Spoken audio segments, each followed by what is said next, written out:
In the heart of the bustling city of Fairhaven, where glass towers brushed the clouds and snowflakes sparkled like diamonds against the night sky, Thomas Whitmore stood at the entrance of his corporate empire. At 42, he was the kind of man newspapers called visionary, CEO of Whitmore Industries, a name synonymous with success.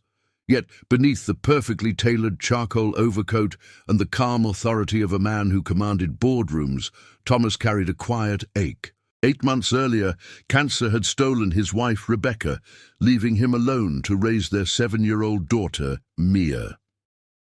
That December evening, the city was cloaked in white silence, the air heavy with frost. Thomas and Mia walked hand in hand toward their favorite bakery, a small ritual that had survived the chaos of grief. Mia's laughter echoed through the snow-filled street as she tried to catch snowflakes on her tongue. "Daddy, remember what you promised Mommy?" she asked, her breath forming tiny clouds in the frigid air. Thomas's steps faltered. Rebecca's last request had burned itself into his soul. "Help someone who needs it more than we do, Thomas. Teach Mia that blessings are meant to be shared." He squeezed his daughter's gloved hand gently. "I remember, sweetheart," he said. "We just haven't found the right moment yet." That moment was about to find them. As they cut through Riverside Park, where the lamplight glowed golden against the falling snow, Mia suddenly stopped. "Daddy," she whispered, tugging his sleeve, "look over there." Under a snow-laden pine tree, a young woman sat hunched on a park bench, clutching a tiny bundle to her chest. Her blonde hair fell like a curtain around her face, her grey cardigan far too thin for the bitter weather. The baby in her arms barely moved beneath a faded blanket. "Daddy," Mia said urgently, "her baby is freezing!" Thomas hesitated for half a second, his trained executive mind instantly weighing risk and responsibility, but when he looked at his daughter's wide, pleading eyes, he heard Rebecca's voice again. "Love multiplies when it's shared." "Stay close to me, Mia," he murmured, approaching the bench slowly. The young woman looked up, startled, her blue eyes reflecting exhaustion and fear. "Are you and your baby all right?" Thomas asked gently. "We're fine," she said quickly, her voice trembling. "Just waiting for the bus." Mia frowned with the simple honesty of a child. "There's no bus stop here, and your baby looks really cold. My daddy has a warm car." Thomas knelt to meet the woman's gaze. "I'm Thomas," he said softly. "This is my daughter Mia. We'd like to help if you'll let us." The woman hesitated, torn between pride and desperation. "She's 2 weeks old." Mia gasped. "She's so tiny." She looked at her father. "Daddy, Mommy would want us to help them. 8 now."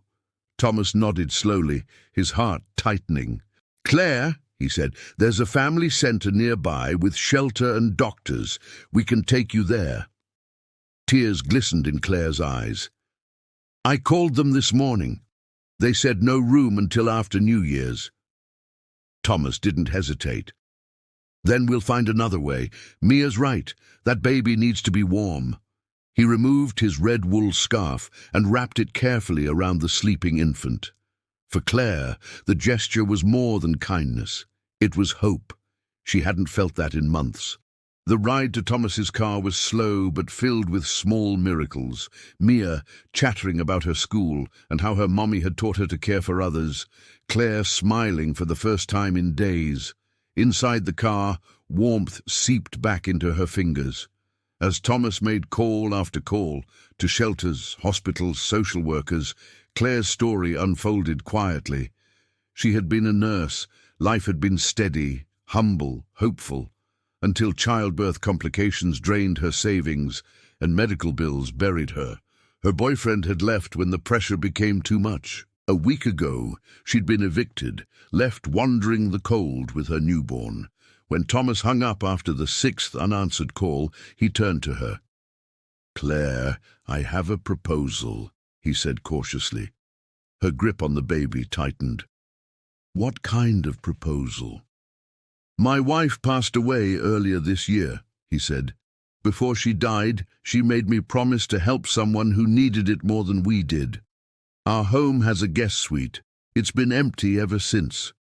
You and Lily could stay there until we figure something better. Claire stared at him, disbelief flickering across her face. Why would you do that for strangers?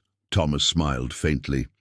Because my wife believed we're only as rich as the lives we touch, and because everyone deserves a safe place to care for their family. But the children's hospital where my wife was treated is hiring. I could work, contribute somehow, she said quietly. I'm still a registered nurse. Contribution isn't required for kindness, Thomas replied. But the children's hospital where my wife was treated is hiring. But the children's hospital where my wife was treated is hiring. I sit on the board. They'd be lucky to have you. Mia leaned forward, grinning. And you can teach me how to take care of babies. I've always wanted to learn. Claire laughed, a soft, genuine sound that melted through the chill. For the first time in months, she felt something she'd lost long ago, belonging. A week later, the Whitmore home, once silent and cold, was filled with warmth. Claire and baby Lily had settled into the guest suite. The baby thrived in the heat and safety of their new surroundings. Thomas had connected Claire with the chief of nursing, who offered her a position starting the next month. Evenings became a new kind of family ritual, Mia reading aloud beside the fireplace, Claire rocking Lily to sleep, and Thomas watching with quiet gratitude. For years, he had measured success in stock prices and quarterly reports. But now, he measured it in laughter, in the sound of a baby breathing softly against the rhythm of home. One evening, Claire looked up from her cup of tea. "Thomas, I got the job," she said with a small smile. He looked up from his laptop. "That's wonderful news, Claire." "I've also been looking at apartments," she continued softly. "Once I start working, I'll be able to afford something small." Before Thomas could respond, Mia piped up, "But Claire, what if baby Lily needs help in the night? What if you get lonely?" Thomas smiled faintly. "Mia's right," he said. "You've become part of our lives. Maybe there's a way to make this work, where you're independent but not alone." "What?" Claire tilted her head. "What are you suggesting?" Thomas exchanged a glance with his daughter. "This house is too big for the two of us. You could stay, not as a guest but as family, share responsibilities, expenses, meals. We'd all help each other." Mia jumped to her feet, eyes shining. "Yes! Then I can help with Lily every day, and Claire can read me bedtime stories when Daddy's working late." Claire's eyes filled with tears. "Thomas, I can't accept charity." He shook his head gently. "It's not charity, it's a promise. To Rebecca. She wanted Mia to learn that our blessings grow when we share them." Claire looked around. The crackling fire, Mia's smile, Lily cooing softly in her arms. "Are you sure?" she whispered. Before Thomas could speak, Mia said softly, "Daddy, tell her what Mommy always said about families." Thomas looked at Claire, his voice trembling slightly. "She used to say, families aren't just about blood. They're about people who choose to love and support each other through everything life brings." Tears spilled down Claire's cheeks. "Down. Then maybe we're already a family," she said. Outside, snow fell softly over the sleeping city, blanketing it in peace. Inside, laughter and warmth replaced loneliness and loss. In that glowing living room, 4 hearts found what they had been missing all along, not wealth, not security, but connection, because sometimes the coldest nights bring the warmest beginnings.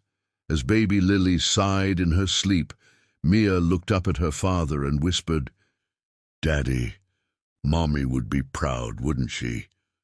Thomas smiled, his voice thick with emotion. "She would, sweetheart, more than you'll ever know." The camera pans out as snow continues to fall, the light from the window spilling softly into the darkness. Proof that even in a frozen world, kindness can still spark a fire that never goes out.